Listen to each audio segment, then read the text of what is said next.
You did pick one of my favorite West Coast songs of all time and put it against my brother. And he's in your top 5? I'm Jeremy here with UPROXX. This is the sound check where music meets tough decisions. Today I have an incredible lyricist, one of the best with the pen, one of the best performers in the game, and all around good dude. We have D Smoke in the building. What's up, bro? How you doing? Feeling? I'm good. I'm gonna be giving him 2 songs at a time that sound different so he can make some difficult music decisions. And hopefully by the end of the show, I'll be able to understand his music taste so well that I'll be able to guess the one song he wrote down on a piece of paper as his lifetime anthem, the song that represents him completely. Let's go see how it goes. Was that a difficult decision? Oh, was that? Yeah, absolutely. I got several favorites. Okay, you know? okay. And from different genres, artists, you know. I could have threw a curveball in there, but I gave a mid-difficulty level selection. I like that. I appreciate that, and I will note that going into it. You ready to listen to some music? Absolutely. Round 1, these are 2 of your all-time favorites. The first you said kind of got you into rap. The second you said made you want to rap. Okay. But which of these 2 songs do you like better? Got you.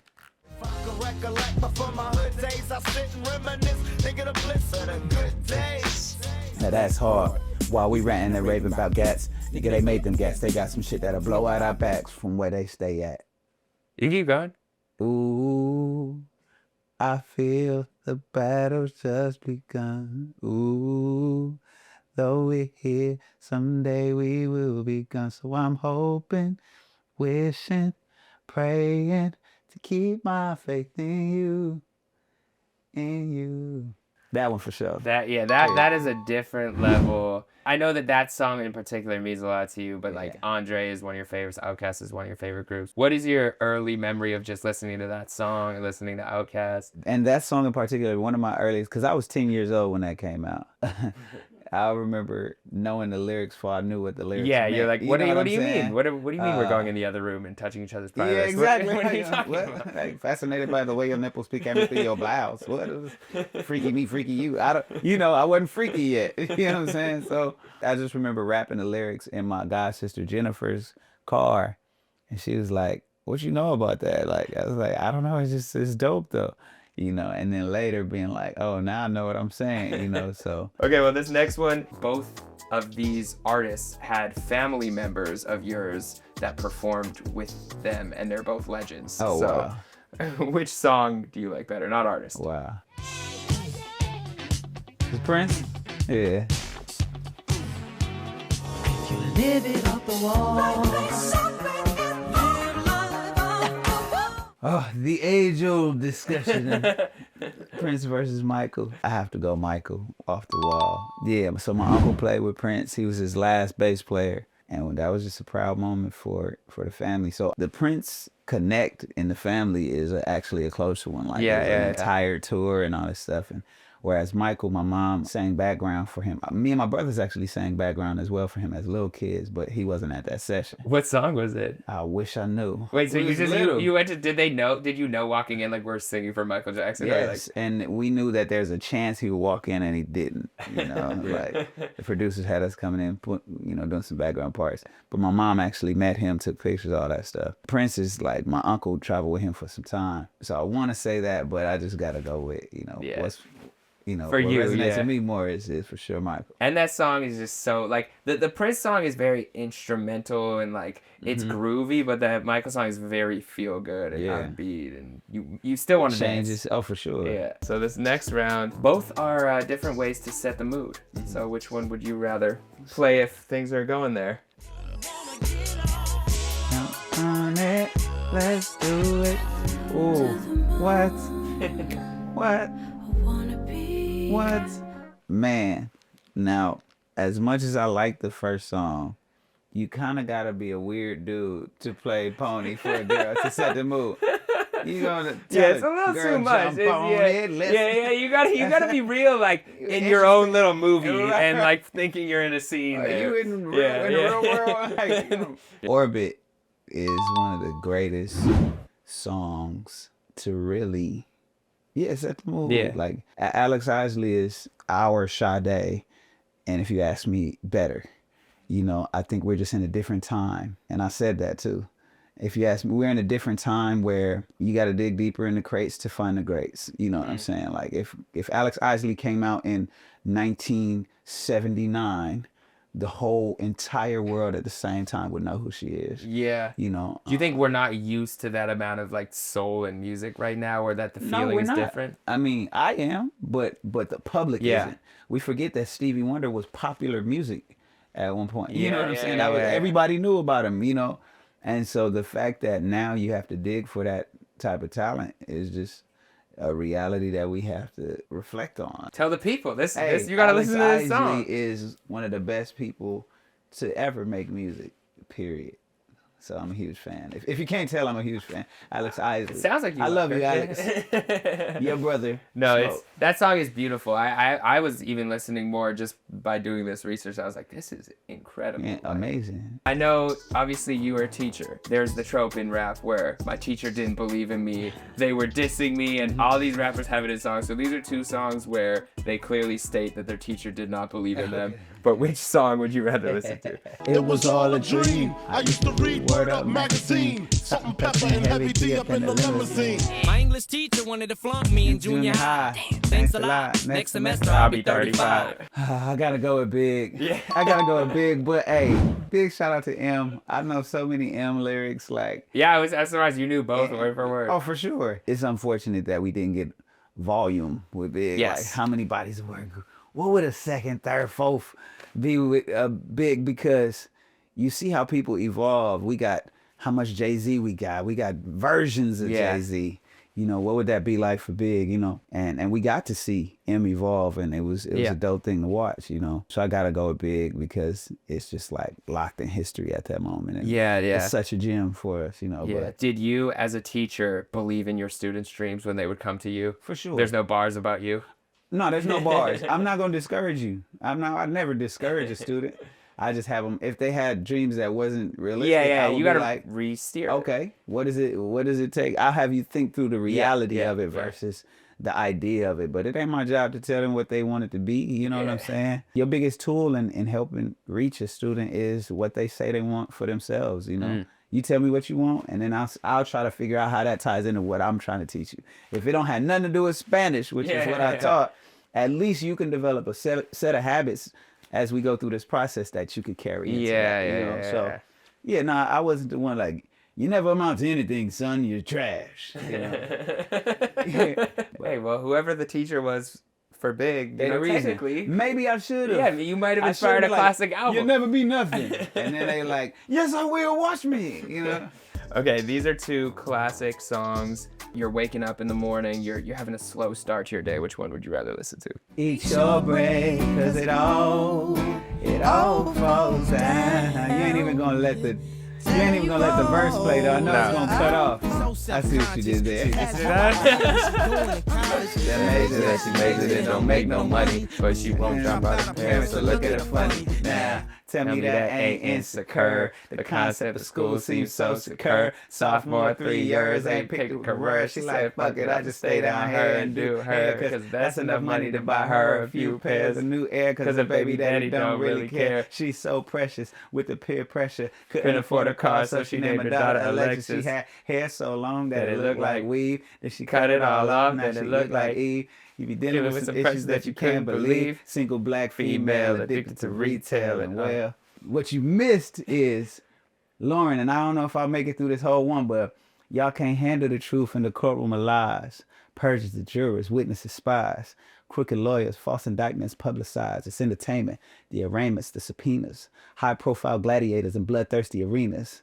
False road, crooked ballots, souls bought and sold and parole for 30 talents. Court reporter, catch the circus on the paper, file it in the system, not acknowledged by the maker, swearing by the Bible, blatantly blasphemous, publicly perpetrating that in God we trust. And the defendant is dependent on the system, openly void the judges purposely make it twist them. Like, one of the best verses ever. I'll put it up against a lot. And I didn't begin to scratch the surface. She goes on for 3 minutes straight. I listened again yesterday. I hadn't heard it in a long time. I listened again yesterday. I was like, this could be about today.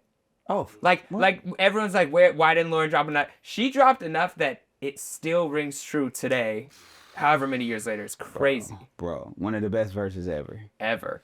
And one of the best MCs ever. Ever. A lot of people Ever. do not give She's her top that credit. 5. Yes. And she ain't 5. She's probably not 4. Man, that's another person where it's like, you got to question what the industry is capable of doing to the human.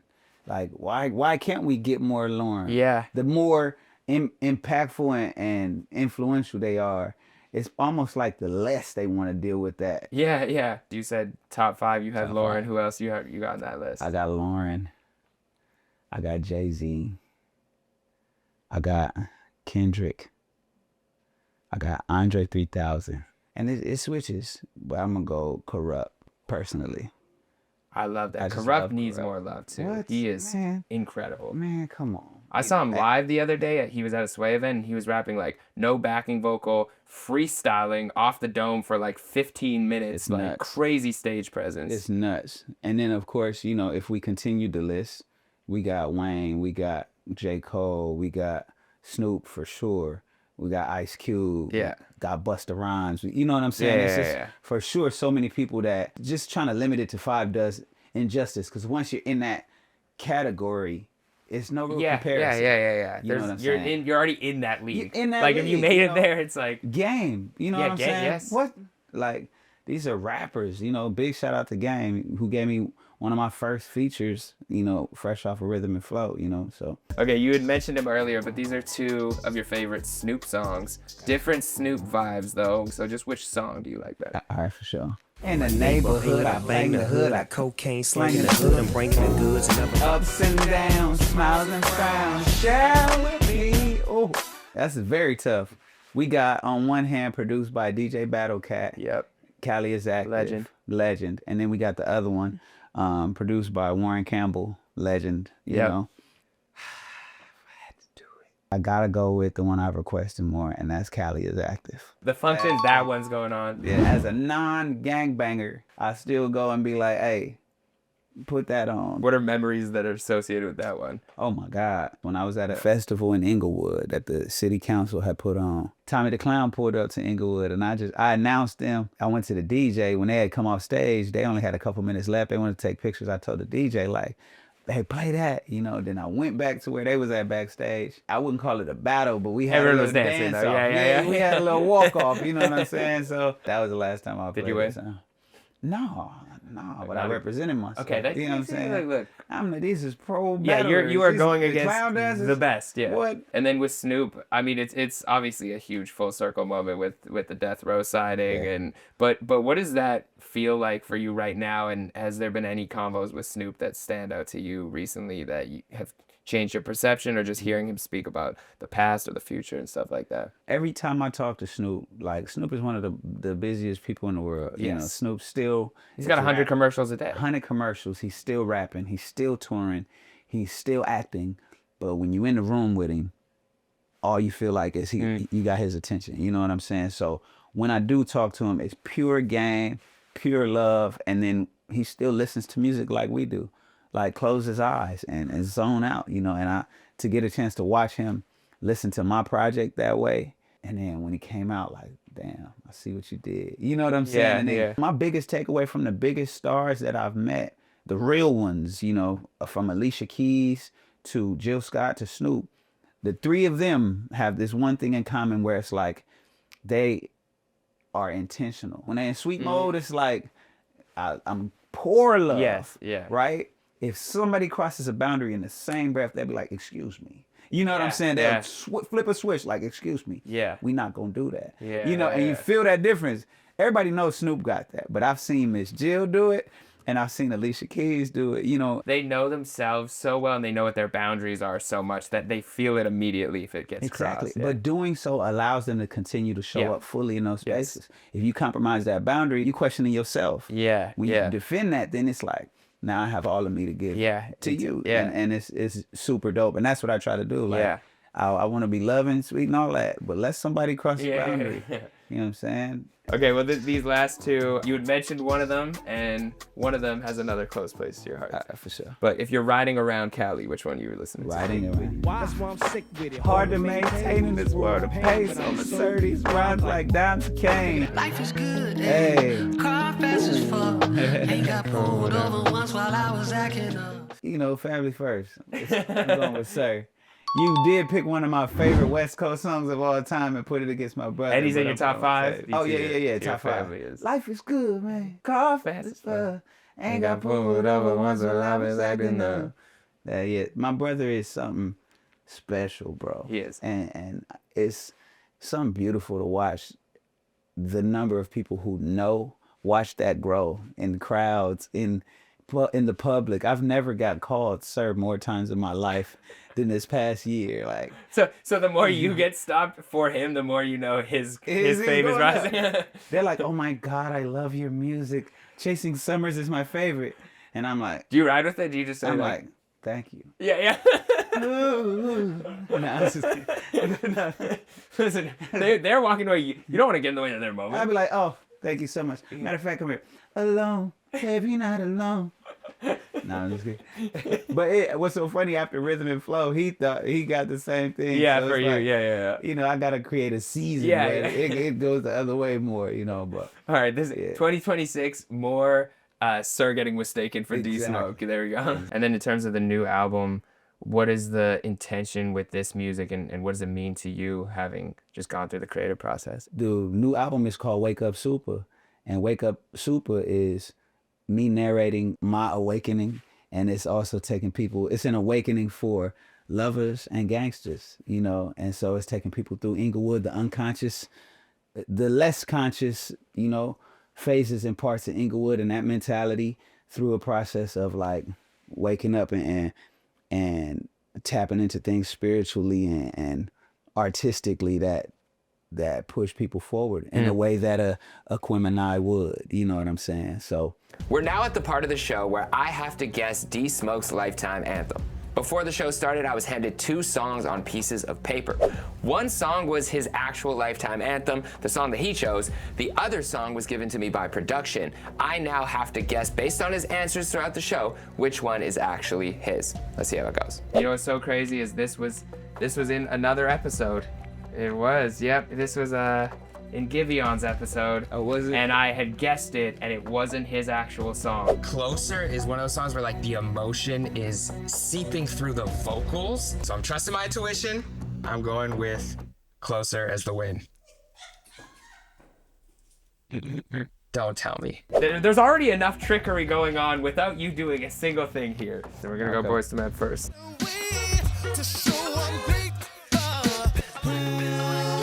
So I thought of this song.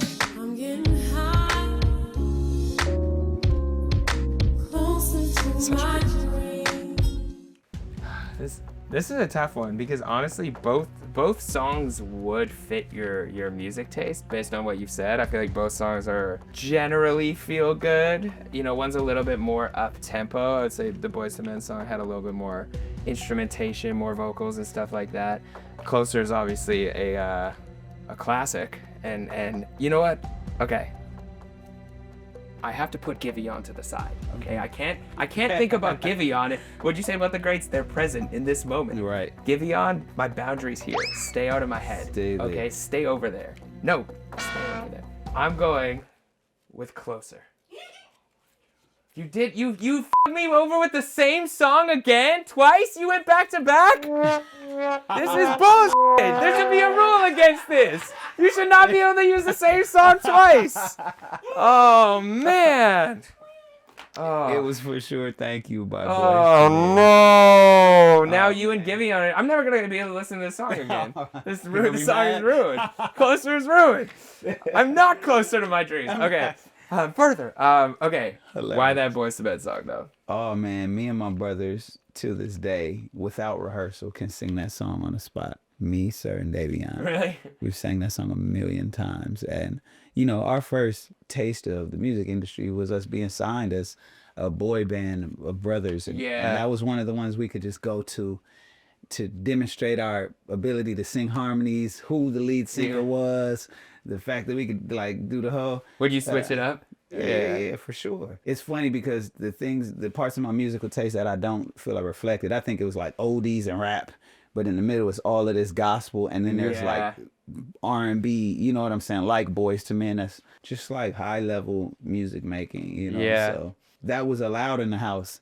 You know, I snuck to listen to Outkast and Snoop, and then when I found a song that I felt was a good pinpoint song, I would play it for my parents just to let them know that these artists that I love make this too.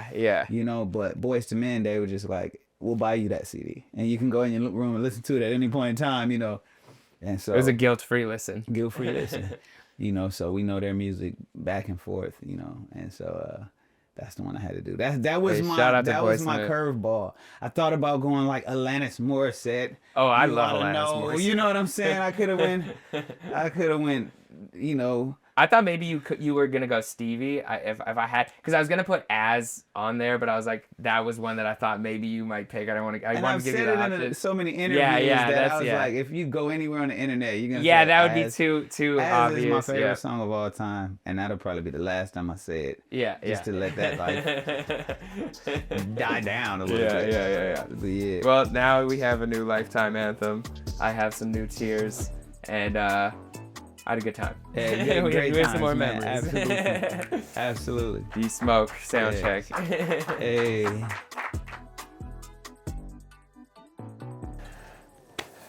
I mean, this one, if you're a fan of the show and you've watched previous sound checks and you saw the Giveon episode, you know that at that very moment, I was stressed because I had so much to think about, plus his answers in the show. I was trying to block it out and just locked in, and like I made my decision based on his music taste, but both songs are incredible. I might never listen to Closer again, but you guys can enjoy it still. But if you guys are watching this far into the show, thank you so much for the support. Hit the like button, share with a friend, and go watch another episode. You can click right here, and I'll see you in the next video. Peace.